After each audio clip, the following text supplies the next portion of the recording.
नमस्कार, स्वागत है आपका न्यूज इंडिया में। मैं हूं आपके साथ उमंग माथुर और आप देख रहे हैं बड़ी खबर। आइए बुलेटिन की शुरुआत करते हैं इस वक्त की कुछ प्रमुख खबरों के साथ। आपको बता दें कि सीबीआई के नए डायरेक्टर की कमान सुबोध जायसवाल को सौंपी गई है। उनका कार्यकाल 2 साल का होगा। सुबोध जायसवाल महाराष्ट्र एटीएस के चीफ भी रह चुके हैं। वो मुंबई पुलिस कमिश्नर का भी पद संभाल चुके हैं। सुबोध जायसवाल 1985 बैच के आईपीएस अफसर हैं। सीबीआई चीफ के चुनाव को लेकर हाई पावर कमेटी की बैठक की गई थी। इस बैठक में प्रधानमंत्री नरेंद्र मोदी, मुख्य न्यायाधीश एनवी रमन्ना और विपक्ष के नेता अधीर रंजन चौधरी भी मौजूद थे। इस मीटिंग में नए सीबीआई चीफ की नियुक्ति को लेकर चर्चा की गई थी। सीबीआई का नया बॉस चुनने के लिए 90 मिनट तक चली बैठक में अंतिम रूप में सुबोध जायसवाल, केआर चंद्रा और वीकेएस कौमुदी के नाम पर सहमति बनी। मंगलवार को नए सीबीआई चीफ के तौर पर सुबोध जायसवाल के नाम पर मोहर लग गई। इससे पहले वो डीजी सीआईएसएफ भी रह चुके हैं।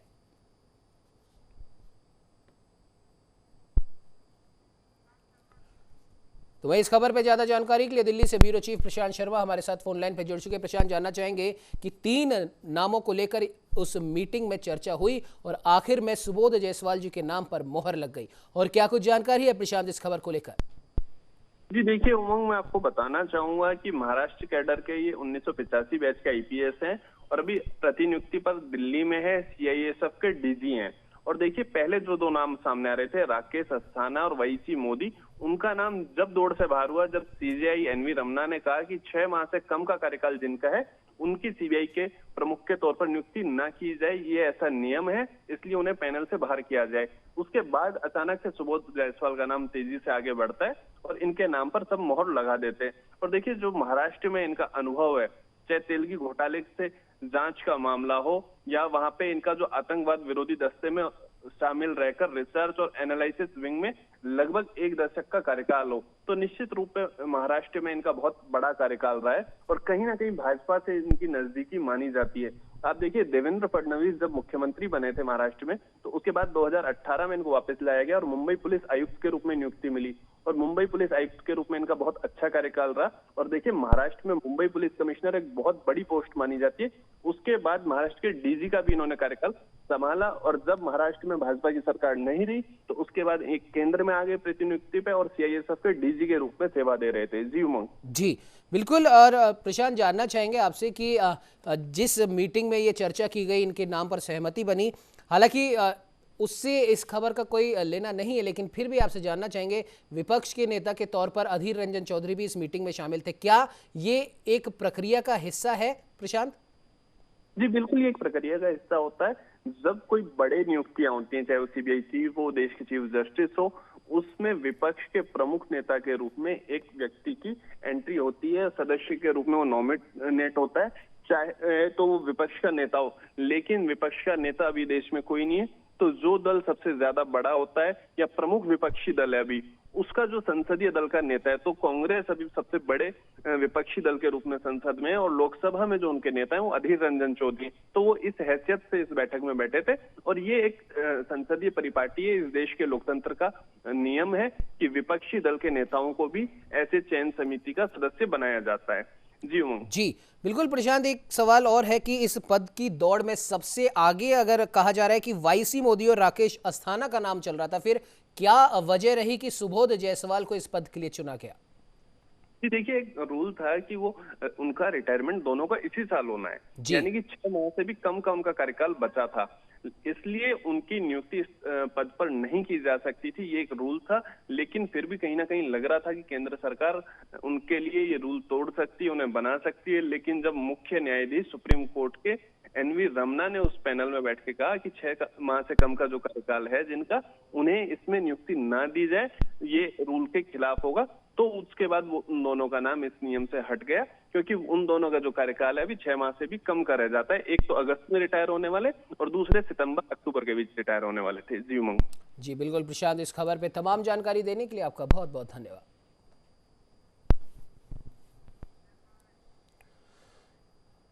चलिए रुक करते हैं अगली खबर की ओर, जहां आपको बता दें कि कोविड प्रबंधन की व्यवस्थाओं का जायजा लेने के लिए उत्तर प्रदेश के मुख्यमंत्री योगी आदित्यनाथ 2 दिन पहले इटावा के दौरे पर पहुंचे थे। इस दौरे के दौरान एक वीडियो लगातार सोशल मीडिया पर वायरल हुआ, जिसमें एक युवक उस जगह को गंगा जल से शुद्ध करता नजर आ रहा है। जहां जहां मुख्यमंत्री योगी आदित्यनाथ ने कदम रखे थे, वहीं इस पर पूर्व मुख्यमंत्री अखिलेश यादव ने तंज कसा कि 4 वर्षों तक घोर उपेक्षा के बाद अब कैसे सफाई की याद आई। वीडियो में युवक ने सिर पर लाल टोपी पहन रखी है और गंगा जल का वो छिड़काव कर रहा है हेलीपैड पर और उस जगह को गंगा जल से शुद्ध करता नजर आ रहा है जहां पर मुख्यमंत्री योगी गए थे। जानकारी के मुताबिक मैनपुरी जनपद का रहने वाला रोहित यादव समाजवादी पार्टी से जुड़ा है।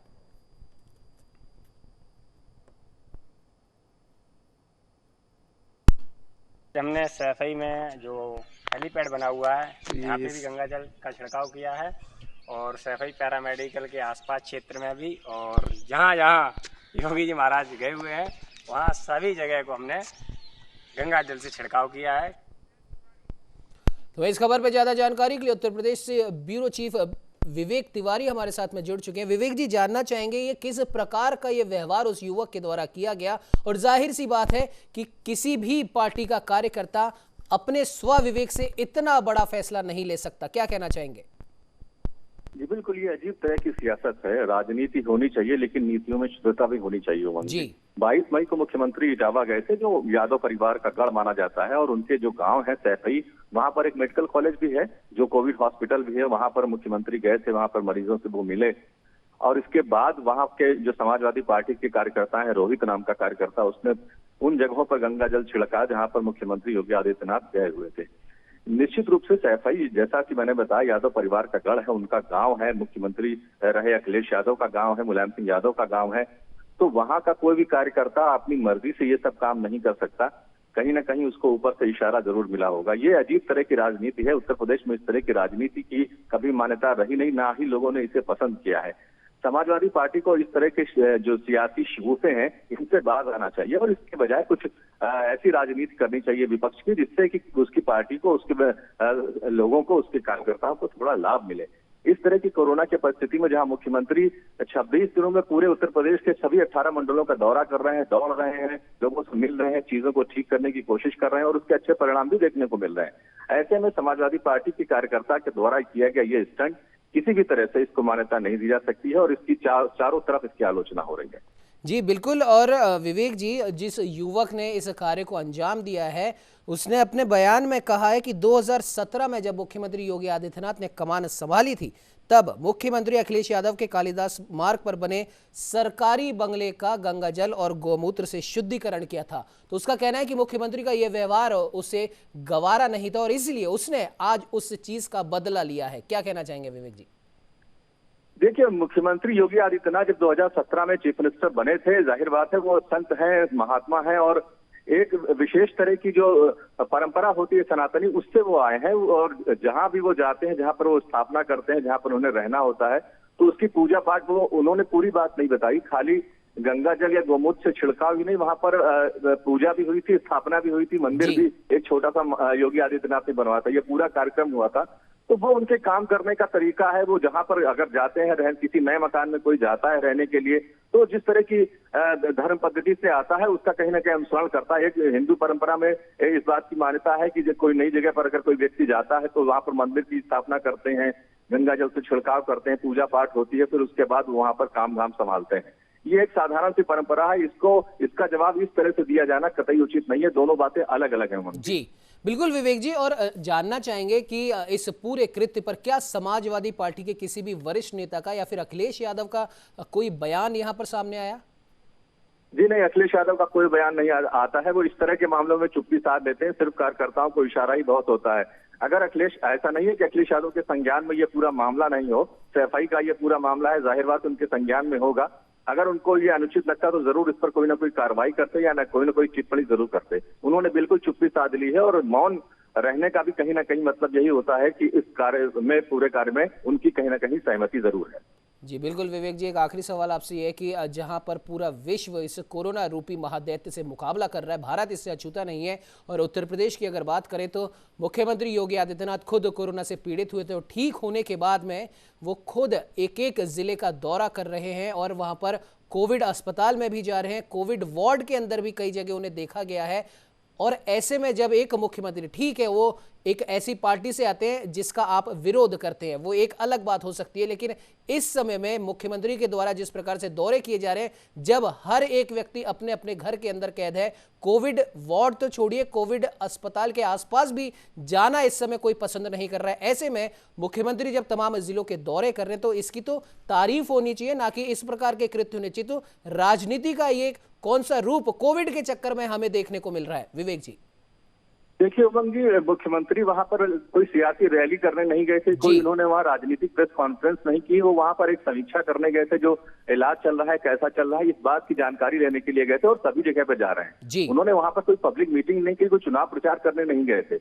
आप दोनों चीजों को इसकी तुलना करिए कि अखिलेश यादव, जिनका गांव है सैफई, वो इटावा इस पूरे 1 साल के कार्यकाल में जब से कोरोना आया हुआ एक बार भी नहीं गए, उस अस्पताल में नहीं गए जो उन्होंने ही बनवाया था, जिसको जी बिल्कुल, माफ कीजिएगा विवेक जी, आपको बीच में इंटरप्ट कर रहा हूं। वही कहना भी है कि कोविड के चक्कर में हमने कई सारी चीजें देखी हैं, दोस्तों को दोस्तों से दूर होते देखा है, रिश्तेदार एक दूसरे के घर में नहीं जा रहे हैं, जिसके घर में अगर कोई कोविड पेशेंट है, ऐसे में जब, जैसा कि अभी आपने भी बताया कि अखिलेश यादव का वो इलाका है, वो गांव है जहां पर उन्होंने खुद ने हॉस्पिटल बनवाया, वो अभी तक एक बार भी अपने एरिया में नहीं जाते, क्योंकि कहीं ना कहीं उन्हें भी डर है इस कोरोना से। लेकिन घर बैठे बैठे इस प्रकार की राजनीति का वो परिचय दे रहे हैं, तो एक तरीके से हम कह सकते हैं कि क्या मानसिकता रही होगी अखिलेश यादव की?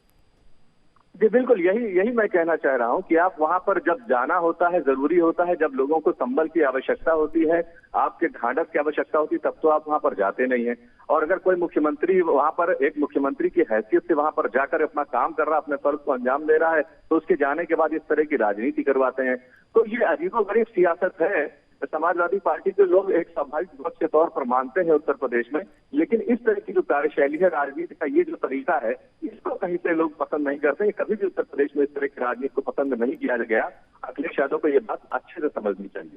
बिल्कुल विवेक जी, बिल्कुल आपने सही कहा, कहीं ना कहीं इस प्रकार की राजनीति की अपेक्षा तो शायद किसी ने भी नहीं करी होगी। फिलहाल अब खैर देखने वाली बात होगी कि इस पर भी जरूर कुछ ना कुछ क्रिया प्रतिक्रिया जरूर हमें देखने को मिलेगी। फिलहाल इस खबर पर तमाम जानकारी देने के लिए आपका बहुत बहुत धन्यवाद।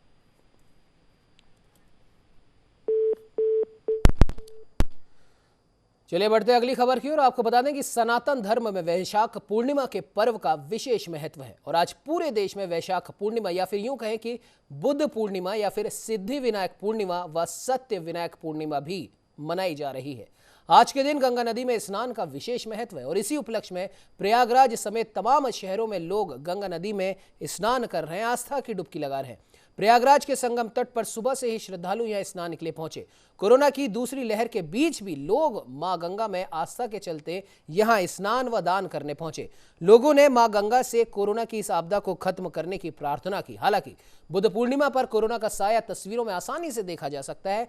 जिस संगम तट पर लाखों की संख्या में श्रद्धालु आज के दिन स्नान करते थे, वहीं आज बहुत कम लोग दिखाई दिए। तो वहीं आज साल का पहला चंद्र ग्रहण भी लगने जा रहा है। हालांकि पूरे भारत में यह चंद्र ग्रहण दिखाई नहीं देगा। यह चंद्र ग्रहण कुछ मिनटों के लिए पूर्वोत्तर के कुछ राज्यों में दिखेगा। माना जा रहा है कि चंद्र ग्रहण से कोरोना का भी प्रभाव कम होगा और कयास लगाए जा रहे हैं कि इस बार पूर्ण चंद्र ग्रहण होगा, जिसके बाद कोरोना पर भी ग्रहण लगने की उम्मीद की जा रही है।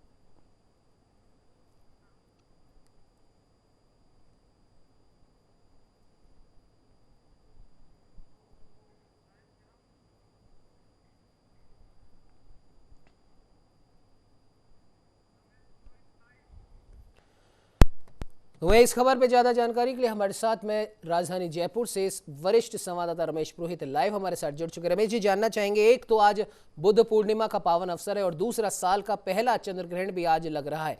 इन दोनों ही खबरों को किस प्रकार से देखते हैं रमेश जी?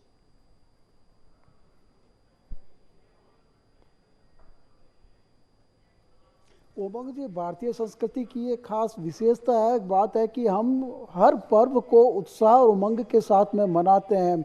साल में कई ऐसे अवसर आते हैं जब हम उनको उत्साह और उमंग के साथ मनाने के पीछे कई कारण हैं। मनोवैज्ञानिक कारण भी है, सामाजिक भी है, पारिवारिक भी है, धार्मिक भी है और सांस्कृतिक भी है। और जहाँ तक बुद्ध पूर्णिमा की बात है, भगवान बुद्ध विष्णु के 9वें अवतार के रूप में माने जाते हैं और हिंदू धर्म में ही नहीं, बौद्ध धर्म में भी उन्हें जो है जयंती के रूप में, बुद्ध जयंती के रूप में जो है स्वीकार किया गया है, यानी कि आज भगवान बुद्ध का जन्म हुआ था। और इसके कई जो आयाम उभर करके सामने आते हैं, उसमें यह भी है कि ये जो पर्व है, आज का दिन जो खास है वह कई मायनों में कि आज जो है चंद्र ग्रहण भी है। तो चंद्र ग्रहण होना, वैशाख पूर्णिमा होना, बुद्ध जयंती का होना, ये कई जो एक संकेत है, शुभ संकेत के रूप में इसमें यूँ लेते हैं कि कोरोना महामारी के दौर में आज पहली बार बुद्ध पूर्णिमा को हम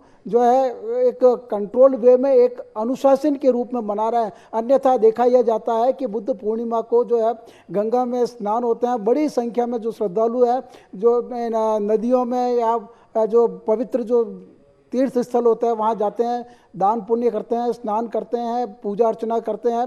लेकिन कोरोना ने हमें कई बातें ये सिखा दी है कि किस तरह से हम अपने धार्मिक आयोजनों को, सांस्कृतिक आयोजनों को एक अनुशासन के तरीके से मनाया जाए। चूँकि पिछले कई समय से जो है कोरोना से जूझते आ रहे हैं और हमारे जो तीज और त्यौहार फीके पड़े हैं, हमें वो एक जो मनाने की जो परंपरा, जिस उत्साह उमंग के साथ में मनाते हैं, कहीं न कहीं वह जो है अनुशासित में मनाया जाता है। ये तो हुई एक बात है। लेकिन बुद्ध जो पूर्णिमा का विशेष महत्व कई मायनों में यूँ भी है कि बुद्ध को अगर आध्यात्म रूप से अगर देखा जाए तो बुद्ध का मतलब होता है बुद्धि, और बुद्धि अगर आपकी विवेकपूर्ण होती है तो कई समस्याओं का समाधान होता है।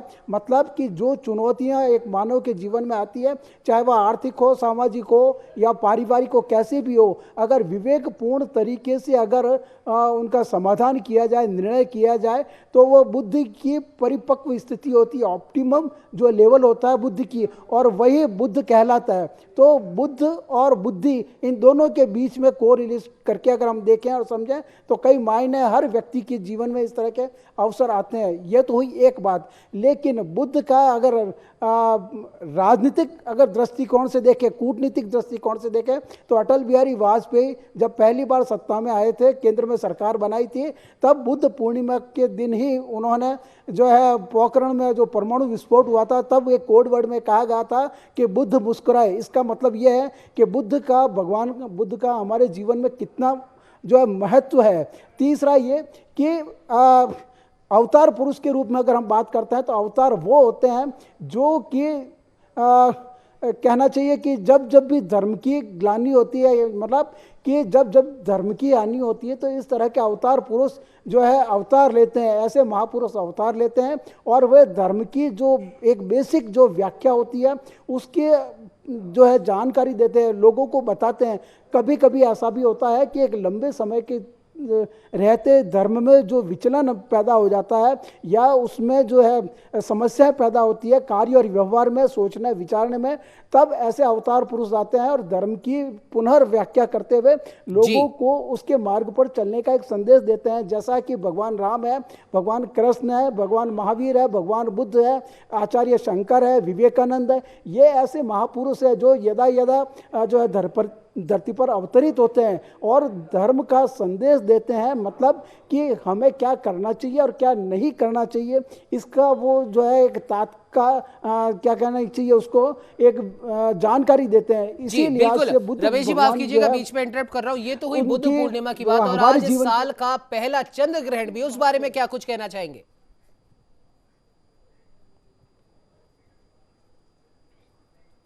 सही बात है कि चंद्र ग्रहण हालांकि राजस्थान में या भारत में कुछ राज्यों में दिखाई दे रहा है, लेकिन इसका ज्योतिषीय अगर आकलन करें तो निश्चित रूप से मानव के जो जातक जो विभिन्न जो राशियों में 12 राशियों में होते हैं उनका कहीं न कहीं असर पड़ता है। ऐसा माना जाता है कि 12 राशियों पर ग्रहण का, चाहे सूर्य ग्रहण हो चाहे चंद्र ग्रहण हो, हालांकि चंद्र ग्रहण एक भौगोलिक और खगोलीय घटना होती है। सूर्य और जो है चंद्रमा और पृथ्वी के बीच का जो एक कोरिलेशन होता है उसकी में होता है। लेकिन हाँ, इतना ज़रूर है कि अगर ज्योतिषीय आकलन और धार्मिक दृष्टि से कहा जाए तो कहा जाता है, और आध्यात्म की अगर बात करें तो ऐसा कहा जाता है कि जब सूर्य और चंद्र को भी अगर ग्रहण लग सकता है तो मानव जो कि विपरीत परिस्थितियों में किस तरह से संयमित होकर के आचरण करे, यह हमारे तत्व चिंतकों द्वारा बताया गया। तो लिहाजा चाहे सूर्य ग्रहण हो, चंद्र ग्रहण हो, या ये जो अवसर विशेष आते हैं जिसमें कि धार्मिक, सामाजिक और सांस्कृतिक इस तरह के तीज और त्यौहार भी हमारे जीवन को एक जो है अलग तरह का एक धरातल बेस मजबूत करते हैं कि हमको किस तरह। और भगवान बुद्ध के अगर बारे में कहें तो भगवान बुद्ध का एक सबसे जो बढ़िया सा जो उदाहरण है जिसमें उन्होंने कहा कि वीणा के तारों को इतना भी न कसो कि वो टूट जाए और इतना ढीला भी न करो कि उससे जो स्वर न छिकड़े। तो कहने का मतलब है कि समत्व योग उच्चते जो हम गीता में कहते हैं कि समान परिस्थितियों में रहते हुए योग सार कार्य किया जाए तो निश्चित रूप से सफल होते हैं, चाहे वो भगवान रमेश जी आपने बिल्कुल सही कहा। कहीं ना राम की कहीं अगर एक प्रॉपर प्लानिंग के साथ में कोई भी कार्य किया जाए तो वो बिल्कुल सफल होता है। और बुद्ध पूर्णिमा के इस अवसर पर भगवान बुद्ध की जो भी सीख है अगर उस पर हम चलेंगे तो कहीं ना कहीं हमें भी वैसी ही सफलता प्राप्त होगी। और अगर आज के परिप्रेक्ष्य में बात करें, कोरोना का ये दौर चल रहा है, ऐसे में भगवान बुद्ध की जो तमाम सीख है, संयम से जीने के जो उन्होंने कायदे बताए हैं, उसके बाद उस हिसाब से अगर हम चलेंगे तो कोरोना काल के अंदर भी भगवान बुद्ध की बातों पर ध्यान देकर हम इस कोरोना रूपी दैत्य से भी कहीं ना कहीं हम बच सकते हैं। फिलहाल हमारे साथ में जुड़ने के लिए रमेश जी आपका बहुत बहुत धन्यवाद। चलिए बढ़ते हैं अगली खबर की ओर, जहां देश के बड़े बिजनेसमैन रतन टाटा ने एक बार फिर सबके सामने मानवता की एक मिसाल पेश की है। रतन टाटा की कंपनी टाटा स्टील ने कोविड-19 से मरने वाले कर्मचारियों के परिवार के सदस्यों के लिए सामाजिक सुरक्षा योजना की घोषणा की है।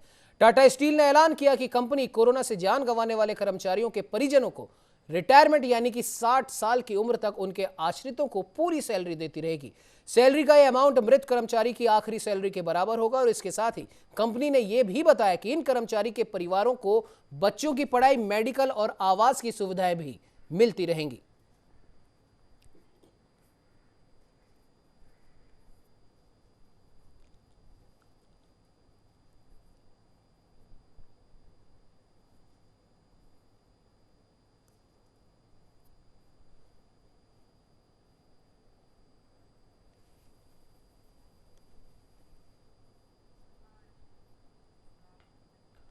तो मैं आपको बता दें कि आज सप्ताह के तीसरे कारोबारी दिन यानी कि बुधवार को भी शेयर बाजार हरे निशान पर खुला।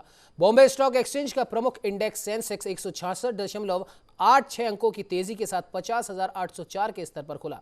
तो वहीं नेशनल स्टॉक एक्सचेंज का निफ्टी 34 अंक ऊपर 15,242 के स्तर पर खुला। और आज 1,513 शेयरों में तेजी भी देखी गई और 254 शेयरों में गिरावट नजर आई। तो वहीं दिल्ली, उत्तर प्रदेश समेत कई राज्यों में लॉकडाउन और शादियों के सीजन के बीच देश भर के सराफा बाजारों की अगर बात की जाए तो आज सोने की औसत कीमत में थोड़ी कमी देखी जा रही है।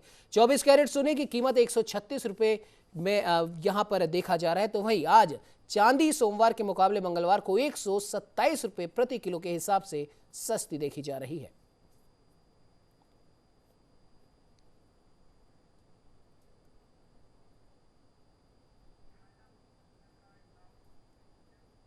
इस बुलेटिन में फिलहाल इतना ही। देश दुनिया की तमाम खबरों की जानकारी के लिए आप बने रहिए हमारे साथ और देखते रहिए न्यूज़ इंडिया।